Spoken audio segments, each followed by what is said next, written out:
Alhamdulillah, segala puja dan puji kita panjatkan kepada Allah SWT yang telah memberikan kepada kita semua kesehatan lahir dan batin, dan insya Allah juga rezeki, sehingga pada hari ini kita masih berjumpa lagi di saluran ini untuk belajar menjadi eksportir bersama Hindra Su.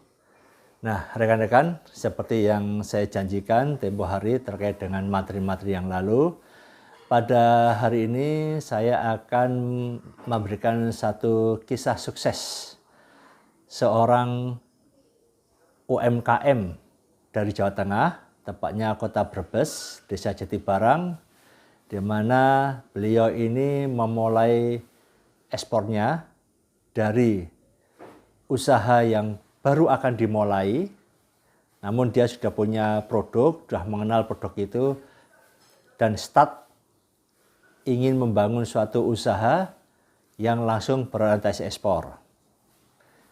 Karena memang karakter produknya itu memang harus diekspor, yaitu briket arang kelapa, briket coconut charcoal. Nah, ini juga satu andalan dari Indonesia, di mana dari komoditi material berupa arang kelapa yang diproses menjadi olahan berupa briket. Nah, bagaimana ceritanya? Tahun 2015 saya dikontak oleh seseorang dari Kota Brebes. Pak, saya ingin belajar bagaimana cara memulai bisnis ekspor, Pak. Saya tanya dulu, ini usahanya apa? Saya rencana mau usaha briket arang kelapa untuk ekspor, Pak. Saya belum tahu caranya ekspor. Saya sampaikan bahwa kami, Hindra Su Consulting, itu juga sering mengadakan pelatihan-pelatihan berupa kelas. Namun pada saat itu Hindra Su Consulting yang kami kelola itu belum ada jadwal pelatihan untuk teknik memulai bisnis ekspor. Karena dia sangat urgent dan sangat membutuhkan, ingin di les privat. Privat aja Pak Hindra. Oke, nah pada saat yang ditentukan, saya berangkat ke Brebes, di mana dia tempat tinggal. Di situ saya baru mulai les privat, sederhana sekali menggunakan laptop. Kemudian kita tunjukkan via laptop selama 2 hari bagaimana tata caranya. Dan saya mengetahui bahwa beliau ini semangatnya untuk berbisnis ekspor luar biasa. Saya lihat juga mengenai produk knowledge, dia sudah paham terkait dengan arang, karena sebelumnya dia ternyata memang berbisnis arang. Tetapi karena harganya kurang menjanjikan, dia ingin mengembangkan diolah menjadi briket. Di sisi lain untuk sarana promosi, saya lihat dia banyak kekurangan, dalam arti internet juga tidak begitu canggih atau paham ya. Jadi iklan-iklan di internet dia tidak begitu paham. Jadi saya memanfaatkan dia, apa yang bisa Anda lakukan di dalam promosi ini. Dia bisa hanya pakai Facebook waktu itu, iklan di Facebook. Nah, di situ kita tahu permasalahannya. Yang kedua, ini bahasa Inggris juga nggak bisa dia. Oke, kita potensialkan, maksimalkan daya dirinya, akhirnya dia siap untuk belajar ekspor. Nah, pada hari ditentukan, dia mulai belajar ekspor. 1 bulan kemudian masih belum ada pergerakan, saya tanya, karena sebagai pelatih saya juga pembimbing. Saya ingin alumni yang berlatih kepada saya itu ingin jadi ekspor. Jadi saya pantau perkembangannya. 1 bulan belum ada pergerakan karena memang waktu itu katanya ada keluarganya yang sakit, ibunya kalau nggak salah, karena dia berasal dari Sulawesi. Nah, namun dia sudah mulai mempromosikan produk-produknya. Waktu itu dia belum berproduksi. Rencananya memang dia itu mau berproduksi. Nah, pada satu saat dia sudah mulai ngurus. Jadi mulai urus perizinannya sampai mau membuat pabriknya, yaitu sewa gudang, itu konsultasi dengan saya terus. Sehingga akhirnya mulai trial untuk produksi. Nah, trial produksi ini dia sudah mulai menawarkan di Facebook, ya, di Facebook karena dia maunya di Facebook pakai handphone Oppo waktu itu. Nah, setelah berapa lama? Jadi belajar dengan saya itu sekitar September ya. Nah, bulan November dia kontak lagi saya. Pak Indra, ini ada mau datang Pak customer dari Netherlands. Tolong Pak, saya dibantu Pak, di backup. Oke, jadi dia minta tolong untuk didampingi. Karena apa? Karena dipikir bahasa Inggris saya juga lancar sekali ya. Padahal saya nggak begitu lancar, cuma pede. Ini kita dampingi. Pada saat waktu ditentukan, kita datang. Saya berpikir saat itu saya di Jakarta posisi. Saya pikir tamu ini pada tanggal tersebut itu sudah ada standby di Brebes ataupun di Tegal ya, daerah sekitar situ ya. Jadi saya datang di Jakarta, berangkat malam sampai sana jam 3 pagi. Terus kemudian saya baru ke Brebes ya. Kalau di Brebes itu perjalanan saya naik angkutan umum ya, angkutan umum. Baru masuk ke Brebes ya. Masuk ke Jatibarang, dari Brebes saya ke Jatibarang. Nah, dari situ ternyata tamu itu belum datang. Pak, kita jemput Pak nanti siang Pak. Jadi siang itu juga kami balik lagi ke Jakarta menuju Soekarno-Hatta, naik mobil melalui jalan, waktu itu Cipali baru dibangun. Baru selesai dibangun. Jadi kita termasuk trial nih, mencoba tol Cipali waktu itu ya. Nah, kita jemput customer tuh di Bandara Soekarno-Hatta. Dia customer dari Netherlands. Nah, apa yang terjadi? Begitu customer ketemu, halo, how are you? Gitu ngobrol ketemu. Nah, ini murid saya ini kan nggak ngerti bahasa Inggris secara oral ya. Jadi dia juga nggak ngerti, bingung. Customernya juga bingung. How come? Ya, saya sampaikan bahwa ya kalau secara oral kesulitan ya, kita tidak terbiasa bahasa Inggris, tetapi kalau dengan tulisan itu pakai Google Translator nggak ada masalah. Oke, no big deal katanya customer saya. Jadi nggak ada masalah. Nggak ada masalah. Go ahead. Terus tanya saya, Indra, ini masih berapa lama perjalanan ke pabrik? Waktu itu siang ya. Jadi asumsi perjalanan nanti di pabrik itu sampai jam 3 sore waktu itu ya, 3 sore. Masih 6 jam lagi, brother. Wow, lama sekali ini. Saya tidur ya, gitu ya. Oke, tidur di mobil. Kita lewati tol Cipali itu, Cikampek, tol Cipali sampai exit ya, Brexit ya, Brebes exit di situ ya. Nah, di situ, selama dalam komunikasi, itu customer itu kalau ngomong langsung, hey Noldi, please read. Jadi disuruh baca itu message-nya. Jadi ngomongnya dengan alumni saya ini menggunakan Messenger Facebook ya. Jadi Google. Jadi bacanya begitu. Please read, walaupun di dalam satu mobil, please read. Oke, gitu aja. Gitu. Jadi jawabannya oke, yes, no gitu aja. Itu. Tapi artinya ngerti maksudnya gitu, membaca karena message di mobil. Please read, baca. Oke. Nah itu kita datang langsung ke pabrik. Nah, pabriknya Anda tahu sendiri, ini yang kita sampaikan kepada semua rekanan usaha. Jadi kalau pabrik pun maksimalkan yang ada punya, jangan pabrik harus bagus ya. Kita maksimalkan potensi yang ada. Kalau memang pabrik kita itu masih sederhana, jangan minder. Kita harus yakin. Dan itu pun juga sama kita sampaikan di dalam pelatihannya. Pabriknya disesuaikan waktu itu sewa gudang. Sewa gudangnya, waduh. Jadi kalau di daerah di situ itu katanya gudang itu banyak hantunya ya.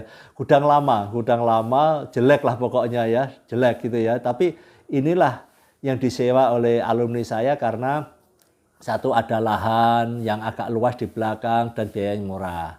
Begitu customer lihat gudang, pabriknya tuh, wow, oke, ini seperti di dalam foto kamu, gambar kamu. Nah, artinya customer juga nggak ada mempermasalahkan.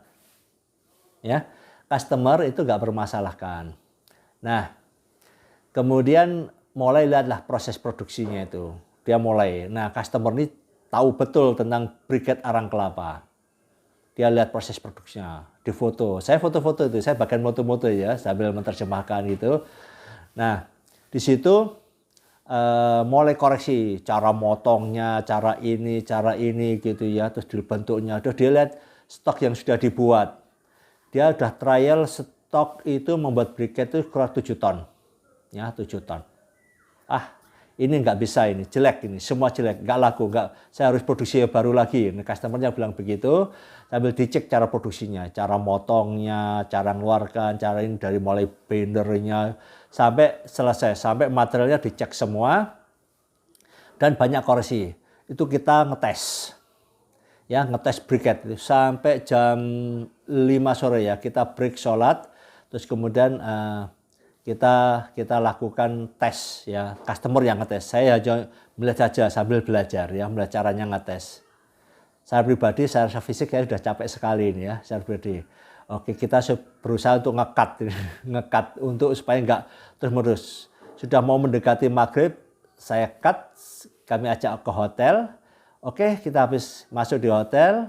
Di dekat situ ada hotel di daerah Jatibarang itu. Kemudian customer saya istirahat, jam 9 malam kita meeting negosiasi. Nah, kita istirahat semua, saya sama alumni saya mulai mengatur bagaimana kita dalam negosiasi itu, dan saya korek semuanya terkait dengan kemampuan dia, baik secara finansial, kemudian bagaimana pengadaan stoknya, bagaimana proses produksinya berapa lama, itu kita korek semua. 9 malam kita negosiasi di hotel tersebut, di lobi kita melakukan negosiasi.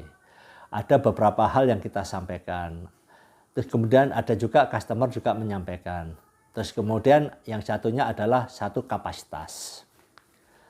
Berapa banyak kapasitas? Saya membutuhkan satu shipment itu 6 kontainer. Nah, 6 kontainer. Saya bilang, ini kamu tahu sendiri kan, ini juga baru produksi. Ini nggak bisa kalau satu kontainer. Start awal itu 1 kontainer. Kemudian baru bertahap 2 kontainer. Nah, di situ. Tapi kamu boleh kontrak 2 kontainer. Tapi pengirimannya 1 kontainer per bulan. Anda tahu sendiri, we just start produce the briquette, aku begitu ya. Oke. No big deal, nggak ada masalah ya, start gitu ya. Terus dia tanyakan bagaimana materialnya. Materialnya itu kita handle sendiri. Ini alumni saya itu langsung mengambil dari source-nya ada di Sulawesi. Oh good, satu tempat ya? Ya, satu tempat, oke. Cuma kita problemnya itu adalah bagaimana kita membooking material itu, karena ini kan berebut material itu. Jadi kita mengamankan, nah kadang-kadang kita harus mendapatkan order cepat itu ya. Nah, dia begitu lihat waktu di gudang itu kan dia lihat materialnya ini bagus, ini arangnya. Oke, bisa di-keep, nanti saya deposit itu. Nah, dia langsung semangat di situ ya, deposit untuk beli materialnya saja. Nah, kemudian masuk ke proses produksi. Saya bilang, setelah Anda lihat bagaimana kesimpulan Anda untuk proses produksinya, ada beberapa hal harus dibenahi, dibetulkan ya, karena ada masih kurang. Oke, tomorrow morning kamu cek lagi, Anda atur itu manajemennya di situ, Anda atur di mana supaya benar-benar bisa berproduksi dengan bagus, karena kami baru start produksi, need trial and error. Oke, nggak ada masalah. Tomorrow morning kita cek, kita lakukan sampai siang hari untuk lakukan proses produksi itu. Terus kemudian yang pertanyaan kedua adalah delivery time. Delivery time kita membutuhkan waktu antara 1 minggu sampai 1 bulan. Yang agak alot adalah pembayarannya. Bagaimana cara pembayarannya? Saya minta cash in advance, 100% before production. Karena kami harus atur manajemen keuangan kita, karena ini kamu tahu sendiri kan, ini baru mulai. Saya butuh 100% sebelum produksi. Dia, wah bagaimana ini berat, kalau nanti barangnya jelek bagaimana? Saya minta jaminan 50% kalau barangnya jelek. Oke, ini saya catat dulu. Nanti saya kontak dengan saya negosiasikan dengan ini supplier. Kemudian cara pembayarannya 100%. Nah, customer juga mikir-mikir, dia mintanya 50%, sisanya setelah barang dikirim 50%. Dia pikir ini win-win solution. Saya percaya kamu 50%, kamu juga percaya kepada saya 50%. Oke, ini kita keep, nanti besok kita sampaikan. Ya, kita sampaikan hasil meeting kami berdua. Terus kemudian harga sekian. Dia minta nego-nego, oke kita keep lagi. Itu jam 9 sampai jam 12 kami break, belum ada hasil dari negosiasi itu. Oke, Mister, Anda capek, perjalanan 16 jam, silakan istirahat dulu. Besok pagi kita ke pabrik lagi, kita jalan lagi untuk cek semua terkait dengan produksi. Oke? Nah, oke, see you. Nah, gitu ya. Tidur. Nah, kita ngobrol lagi nih di hotel sama supplier, sama alumninya itu sampai jam 2. Saya pastikan kepada dia, ini customer mau 50%. Sisanya 50% baru akan dibayar setelah barang sampai. Anda ada masalah nggak dengan ini? Nggak bisa, Pak. Terus kemudian kalau dibayar sebelum barang dikirim, juga kami kesulitan, Pak. Karena keuangan kami ini sudah istilahnya hancur lebur ya, karena untuk bangun butuh investasi yang tinggi ya. Di sisi lain ini keluarga sudah mulai ini gimana ini uang keluar terus gak ada pemasukan kan gitu kan, yang bangun pabrik, beli mesin ya lumayan juga ya udah habis. Jadi intinya keuangan dia juga ada. Berarti satu-satunya jalan adalah apa? Pembayaran di depan 100%. Oke, 100% ya. Oke, deal. Terus kemudian bagaimana jaminan? Kalau ada kejelekan dia minta 50% pemotongan. Wah, gak berani Pak saya, Pak. Maunya berapa? Ya paling gak 10% lah gitu ya. 10% ya? Iya. Ya oke, 10%. Terus kemudian Anda mau shipment berapa kontainer kemampuan Anda? Pertama ya 1 kontainer, Pak. 1 kontainer. Oke. Selanjutnya bisa bertahap 2 kontainer. Ini kan kita masih baru. Oke. Terus yang terakhir harganya. Harga berapa Anda? Ini dia minta begini gitu itu. Terus dia menentukan. Saya kalau ini sudah pas Pak ini. Ini sudah harga saya US dollar sekian. Oke, ya ini ya deal. Oke, kita tidur. Ya, pagi saya secara fisik memang udah capek ya, dari Jakarta ke Brebes, bangun langsung jemput ke bandar lagi.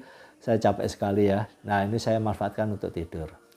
Nah, pagi hari kita bangun setelah sarapan di hotel. Ini customer ini makannya juga agak sulit ya. Ini orang Belanda keturunan Syria ya, berbau Arab ya. Keturunan Syria, dia juga beragama Muslim. Nah, cuma makannya agak repot ya. Dia lihat orang kaya ini ya. Dia kadang-kadang bicara dengan saya, ditunjukkan dia mobil-mobilnya yang mewah dia. Ya, kemudian, nah ini pagi jam 9 kita berangkat ke pabrik lagi ya, mulai cek itu produksi, ngetes. Saya terus terang aja, saya bilang kepada customernya, brother, tolong saya dibantu, cara ngetesnya yang bagus bagaimana.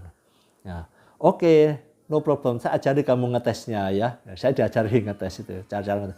Ada beberapa teknik ngetes briquette dan sebagainya, itu saya pelajari semua. Terus kemudian cara ngatur, nah akhirnya sampai jam 12 siang itu kita ngecek benar, proses produksinya benar, dia mengatur sampai orang-orangnya ya. Oke, ini yang bagian nyetak itu ya, nyetak. Udah kamu di sini aja ya, ini kamu udah tak ajari cara nyetaknya gini. Jadi kamu ini saja urusannya. Terus bagian yang binder, ya ini saja yang molding itu, yang apa itu mengolah campurannya. Kamu ini saja bagiannya gitu ya. Ini saja. Nah itu, oke, dituruti. Yes, oke, kita tetapkan di situ. Padahal aslinya di dalam praktek ya ini campur aja siapa saja yang handle ya. Cuma ini kita terapkan ya. Itu manajemen mereka begitu. Jadi ini khusus potong, ini khusus ini. Tapi kan ini perusahaan baru ya. Jadi karyawannya juga belum begitu banyak. Nah, oke, sudah selesai siang, customer sudah puas. Terus bagaimana hasilnya? Oke, nanti di bandara, karena siang itu kita langsung antar lagi ke bandara, dia mau pulang lagi ke Belanda. Tapi di dalam perjalanan sebetulnya dalam perjalanan pulang itu dia belum dapat hasil gitu ya, belum dapat hasil negosiasi kita. Kita akan sampaikan nanti di bandara, Mister, aku bilang gitu. Wah, terlalu lama ini, saya pengen tahu hasilnya ini gitu ya. Oke, kemudian saya kumpulkan itu karyawan semuanya, saya bilang ke dia, ini bos kamu sudah maksimal, ya. Usahakan tolong doanya, yang ke gereja maksimalkan ke gereja, yang Muslim maksimalkan ke mana itu beribadah di masjid ya, sholatin, doakan bosmu. Kalau ini berjalan baik, ini ekspor, bosmu sudah banyak mengeluarkan uang. Kalau kamu nggak dukung dengan doa dan usaha yang keras, maka sebentar lagi ini habis ini pabrik ini ya. Ini maksimal, ini dia sudah datangkan orang Belanda di sini untuk beli di sini ya. Tolong doanya, saya kumpulkan itu karyawan. Oke Pak, siap-siap Pak. Oke, nah dari situ kita mulai balik, habis check out di hotel, kita langsung balik ke Jakarta karena pesawatnya dia itu jam 5 pagi. Jam 5 pagi besoknya, jadi kita antar ke sana. Di situ kita perjalanan memang agak sulit ya, cari makan juga. Makannya agak ini harus barbar. Jadi selama itu kita cari ya makan, kalau nggak Pizza Hut ya McDonald gitu ya, McDonald itu ya. Jadi itu aja makanannya. Kita Abel kalau ini waktunya makan es krim ini, waduh ini bingungnya. Kita break di Cirebon, kita makan di Pizza Hut ya, dia ambil salad ya. Ini customer saya, alumni saya bilang, saya lupa belum pernah makan di sini. Ya saya pun juga gitu jarang-jarang ya, oke gak ada masalah. Kita kan entertain ya, jadi ya makan, customer puas makan di pizza itu ya, karena ada salad, ada es krim dan lain sebagainya. Pulang lagi sampai ke Jakarta itu jam 11 kita cari makan lagi, kita break. Waktu itu kita break di Sarinah ya, yang buka 24 jam, ada KFC, makan di situ ya. Karena paginya jam 5 dia harus take off ya ke Nederland langsung. Dari Sarinah jam 12 malam itu kita break untuk break di bandara. Jadi di ruang tunggunya bandara itu kita melakukan lagi deal-deal dalam bisnis itu. Di dalam deal sini saya menyadari saya nggak akan saya yang ngomong tidak ya. Jadi harus alumni saya yang ngomong sendiri, saya paksa. Customer nanti nggak percaya, bro, kalau saya ngomong dipikir saya yang naikkan harganya gitu ya. Karena saya ini kan trader, saya bilang begitu ya. Anda harus ngomong sendiri. Anda harus ngomong sendiri, wah saya nggak bisa Pak. Saya malu Pak. Sudah ngomong satu kata poinnya saja ya. Poinnya saja Anda sampaikan pelan-pelan ya. Ya oke. Nah, terus saya panggil tuh, brother, come here. Oke, ini mau ngomong sendiri terkait dengan negosiasi kita yang masih postpone tadi ya. Oke. Nah, gitu ya. Ada 3 hal ya yang disampaikan. 1 ya. Jadi ini ngomongnya berdempetan, pelan-pelan ya. Ini alumni saya ini malu dan satu juga nggak bisa ngomong kan gitu ya. Jadi ngomongnya itu duduknya mendekat gitu sambil cuma bilang begini, Mister, price $1,100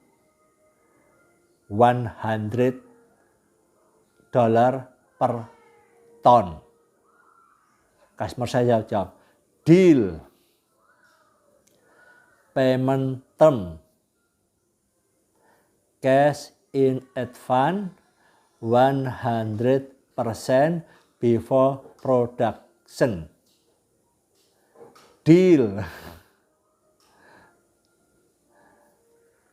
First shipment 1 container. more or less 15 ton per container, full container load. Deal. Alhamdulillah. Salaman, oke, deal ini ya kita deal ya, oke, kami tunggu. Tolong uangnya saya transfer tapi pakai rekening perusahaan. Saya akan transfer pakai rekening perusahaan. Oke, saya atur gitu ya. Oke, gak ada masalah. Jadi, nah di situ customer komunikasinya dengan saya sampaikan ke alumni saya. Pagi itu kita sudah happy, semua deal. Kemudian customer jam 5 sudah saya tinggal, dia langsung masuk ke ruang tunggu. Saya balik lagi ke mobil, balik ke Brebes lagi. Ya, malam itu juga sudah pagi, sudah jam 1 pagi. Balik ke Brebes, jalan. Nah, ini kita sudah gembira, sudah deal nih. Jadi poinnya tinggal membuat rekening atas nama perusahaan. Nah, ini kita atur lagi nama perusahaan. Memang itu syarat. Saya memberikan pelajaran dia juga bagaimana harus membuat rekening perusahaan. Kita sudah tunjuk berapa bank pakai rekening tabungan atas nama perusahaan di bank ini. Sudah saya atur demikian. Oke Pak, siap Pak. Nah ini teman ini, alumni saya ini rezekinya lagi banyak-banyaknya. Pak, ini ada WA masuk lagi nih Pak. Apa? Ini dari Jerman Pak. Minggu depan mau datang nih Pak. Gimana? Ya sudah, ayo jalan lagi. Saya datang lagi. Oke, deal. Terus minggu selanjutnya, ya 1 minggu kemudian, saya datang lagi ini. Datang lagi. Ini karena sebagai ini dia bersemangat. Saya juga senang sekali itu ya. Jadi kalau ditanya, Pak dapat bayaran berapa? Ya gak dapat bayaran ya. Kita sama-sama happy ya. Ini waktu itu lillahi ta'ala. Kita bantu karena dia juga baru mulai. Bagaimana saya terus minta bayaran ya? Saya kira saya nggak tega dan juga nggak mungkin untuk saya sampaikan di situ. Jadi saya sama-sama bekerja untuk agar alumni saya ini bisa ekspor. Nah pada hari ditentukan untuk 1 minggu setelah itu ya, saya datang lagi ke Brebes ya, sama jam 3 pagi karena saya capek tapi saya udah tahu saya nginepnya di mana. Cuma jam 3 pagi kan belum ada ini hotel yang buka ya. Tapi saya udah tahu tempat hotelnya yang langganan itu. Jadi saya langsung datang, tidur delowosor di jam 3 itu saya tanya ke resepsionis, Pak saya bisa check-in pagi ini Pak. Gak bisa Pak, ya Pak nanti check-innya jam 12 malam. Waduh saya tidur aja di lobi itu.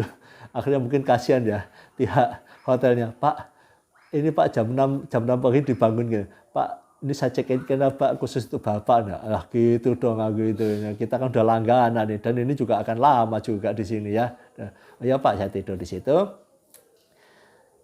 Siang hari sama waktunya kita jemput customer itu ke Bandara Soekarno-Hatta. Berangkat lagi kita. Semangat ini ya, semangat kita. Nah, Anda tahu tadi ya, dari kelemahan dari alumni saya itu satu, usaha sedang dibangun, pabrik juga sedang proses, ya izin usaha belum ada, bahasa Inggris nggak punya, nggak bisa, kemampuan internet sangat terbatas, ya promosi sangat terbatas. Ini ada beberapa kelemahan. Nah, tetapi ternyata kelemahan ini menjadi semangat bagi dia untuk melakukan bisnis ekspor. Saya sudah tekankan kepada setiap pelatihan saya, ya, kelemahan jangan membuat Anda untuk jadi hambatan, untuk jadi eksportir. Ya, kita kelemahan ini kalau kita bisa memanage kelemahan kita itu menjadi sumber daya yang luar biasa. Nah, ini termasuk yang dilakukan oleh alumni saya ini luar biasa. Nah, kemudian kita berangkat ke bandara lagi, kemudian kita ketemu customer masih muda dari Jerman, dari Berlin. Nah, ketemu. Nah, customer ini langsung ngomong begini, I cannot speak English, only German and Arabia. Modiar ini kita ini. Oke, jadi kita bertiga komunikasinya pakai apa? Google Translator ya, ini sama-sama kelemahan. Jadi kita semua punya kelemahan. Lah nggak bisa bahasa Inggris. Ya kalau bahasa Inggris yang biasa-biasa, lapar, capek itu biasa ya. Tapi untuk komunikasi bisnis kita nggak ada yang bisa semua ya, karena dia cuma udah ngomong hanya bisa Jerman dan Arab. Jadi kalau ngomong bahasa Inggris agak lama, itu istrinya disuruh telepon saya. Teleponnya istrinya yang menerjemahkan. Jadi istrinya yang di Jerman itu telepon saya pakai WhatsApp. Nah, di situ ya, bertiga datang lagi ke pabrik sama gitu, udah tertarik. Dia bawain kita itu kita ini jualan briket tapi nggak punya nggak punya bong untuk tes briket. Dia bawakan ini untuk kamu ya, ini untuk kamu ini. Kamu kan pabrik briket tapi kok nggak punya sisanya, sisa bong untuk sisa itu ya. Ini untuk kamu, tapi tak coba dulu ini, tak coba dulu ya. I trial first gitu ya, oke, dicoba dulu, nah, ada gitu. Nah hasil briketnya itu dicoba di situ. Nah dia tertarik, oke saya mau beli ini, saya mau beli. Sebelumnya kamu beli di mana? Saya beli di sini, di sini. Nah di sini tuh dia itu selama ini beli briketnya untuk di Jerman, belinya di mana? Belinya itu adalah di supplier lah. Supplier itu yang kemarin minggu datang orang Belanda itu yang datang ke kita. Jadi waduh ini bahaya ini. Bisa ketahuan ini. Nah kita harus keep semua ya. Keep semua. Karena ternyata supplier itu, customer yang adalah dulu itu adalah yang mensuplai dia. Nah dia, wah ini harus sama, nggak boleh. Ada kesepakatan, nggak boleh di-upload di Facebook, nggak boleh di ini, supaya nggak ada sama-sama ketemu. Terus kemudian, oke, cocok. Siangnya dia mau bayar, ngomong pakai bahasa Inggris saya nggak jelas. Mama ngomong di mana di Google Translator itu tak terjemahkan, agak kacau juga saya. Ternyata dia itu mau bayar down payment. Intinya dia itu ngomong saya udah bawa uang ini euro, wah dibuka di tasnya itu uang euro tapi waduh bentuknya bodinya ya. Ini bank nggak ada yang tertarik. Oke kita coba datang ke Bank BCA waktu itu. Bank BCA lihat bodinya udah nggak berminat sama sekali. Dia mau pokoknya 1 euro 10.000 ya, 10.000 rupiah. Waduh, anjur ini. Terus kemudian kita bawa ke Messenger, Money Changer ya, Money Changer itu alhamdulillah Money Changer nggak melihat bodinya. Dia langsung, Pak, kita sekarang 1 euro 14.000 rupiah, Pak. Oke. Akhirnya kita dapat down payment waktu itu 150 juta. Jadi kita pulang bawa satu tas kresek. Alhamdulillah saya bilang tak pegang, tak serahkan ke alumni. Ini tolong kasihkan ke istri kamu, biar istri kamu happy ya. Karena prinsip saya itu kalau bekerja istri nggak happy itu mempengaruhi suasana hati kita dalam bekerja. Jadi istri harus kita buat happy, keluarga harus kita buat happy semua. Kasihkan istri, ini uang 150 juta untuk down payment, deal. Nah di situ ya, oke. Nah dalam perjalanan pulang kita sudah sama-sama enak, kita ngomong-ngomong. Nah, cuma yang kembali lagi ke makanan ya. Jadi kalau kita entertain di daerah itu masalahnya kita bingung itu makanan. Kita ajak ke restoran ikan yang terkenal di situ, baru masuk keluar. Bingung lagi. Wah, akhirnya tetap satu-satunya jalan ya McDonald lagi. McDonald kita masuk. Wah, dia enak ini, dagingnya enak, dia bilang gitu. Beli berapa? Kamu pesan berapa? 5. 5. Oke. Kita belikan burger itu 5 ya, kata. Wah, enak ini dagingnya itu, luar biasa ini. Masakan Indonesia, versi Indonesia. Nah, di situ ya. Terus pulangnya ya siapa lagi ya Pizza Hut, Kentucky gitu aja ya, karena kita keterbatasan di dalam itu. Terus kita pulang. Nah oke. Setelah deal semua, jadi langsung dapat 2 customer dari Belanda dan dari Jerman. Langsung proses masing-masing. Bagaimana delivery time-nya? Kita udah bilang delivery time-nya nanti ini untuk bulan depan. Ya karena dia baru trial produksi. Ternyata customer mau, yaitu yang kita ajarkan. Kita jangan ngobrol cepat, kita sesuaikan dengan kapasitas kita. Kalau kita jujur kepada customer, customer juga tahu kondisinya di tempat itu. Akhirnya oke, nggak ada masalah. Terus nanti down payment sudah didapat. Nah, di situ tugas dari alumni saya adalah membuat legalitas usaha. Ya, legalitas usaha. Karena apa?